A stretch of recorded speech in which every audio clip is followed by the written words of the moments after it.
এদিকে গাজীপুরে বেড়েছে ব্যাটারি চালিত অটোরিকশা দৌরাত্ম্য। এতে সড়কে সৃষ্টি হচ্ছে তীব্র যানজট। এ বিষয়ে বিস্তারিত জানাতে যুক্ত হচ্ছেন আমাদের সহকর্মী নজরুল ইসলাম।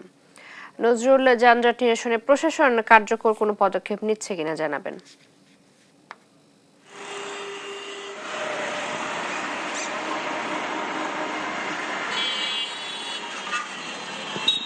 চৈতি, গাজীপুরের সড়ক এবং মহাসড়কগুলোতে কিন্তু আপনার দাপটে বেড়াচ্ছে ব্যাটারি চালিত অটোরিক্সা বা ইজি বাইক। এদের যন্ত্রণায় মোটামুটি অতিষ্ঠ কিন্তু সাধারণ যে মানুষ রয়েছেন, এবং রাস্তাঘাট থেকে শুরু করে সর্বত্র সব জায়গায় কিন্তু ব্যাটারি চালিত অটোরিক্সা কিন্তু, এবং আপনারা জানেন যে দুর্ঘটনার মূল কারণই হলো ব্যাটারি চালিত অটোরিক্সা। সব জায়গায় যদি আমরা দেখতে চাই যে সড়কে মহাসড়কে কিন্তু তাদের দাপড়ে বেড়াচ্ছেন সব জায়গায়, অর্থাৎ গাজীপুর জেলা এবং মহানগরে সর্বত্র কিন্তু এই ব্যাটারি চালিত অটোরিক্সা, এবং একটি শ্রেণীর মানুষকে কিন্তু ম্যানেজ করেই তারা এই সমস্ত অটোরিক্সা মহাসড়কগুলোতে দাপড়ে বেড়াচ্ছেন। আপনি জানেন যে দুর্ঘটনার মূল কারণেই কিন্তু ব্যাটারি চালিত অটোরিক্সা। সব জায়গায় কিন্তু এরা ছড়িয়ে ছিটিয়ে রয়েছে। কত লাখ যে ব্যাটারি চালিত অটোরিক্সা আছে সেটা কিন্তু গাজীপুর সিটি কর্পোরেশন তার পরিসংখ্যা কিন্তু বলতে পারেনি। কিন্তু আপনারা জানেন যে অটোরিক্সার যন্ত্রণায় মানুষ কিন্তু, সাধারণ যে মানুষ রয়েছে তারা এক প্রকার অতিষ্ঠ, এবং সব জায়গায় অটোরিক্সা।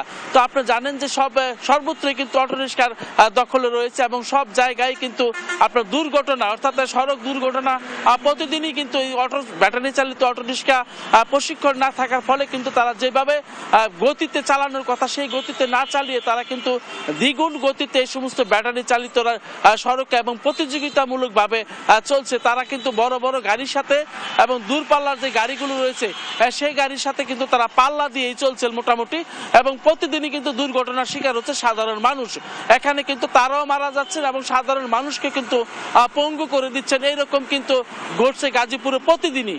তো সবকিছু মিলে কিন্তু এখানে আমরা দেখেছি যে প্রশাসন কিন্তু এখানে নিষ্ক্রিয় ভূমিকা পালন করছেন, তাদেরকে নিরুৎসাহিত না করে কিন্তু উৎসাহিত করছেন। সবকিছু মিলে কিন্তু একটি অস্থির পরিবেশ গাজীপুরে বিরাজ করছে। তো দ্রুত সময়ের মধ্যে সাধারণ মানুষ চাচ্ছেন এই সমস্ত ব্যাটারি চালিত রিক্সা যারা চালাচ্ছেন তাদের জন্য আলাদা একটি লাইন করে দিতে পারলে সবচেয়ে ভালো হতো। তারা বন্ধের পক্ষে না, সবাই চাচ্ছেন যে আলাদা একটা লাইন করে দিলে সেই লাইনের মধ্যেই তারা ব্যাটারি চালিত অটোরিক্সাগুলো ব্যবহার করবে, এরকমটাই কিন্তু প্রত্যাশা সাধারণ মানুষের মধ্যে।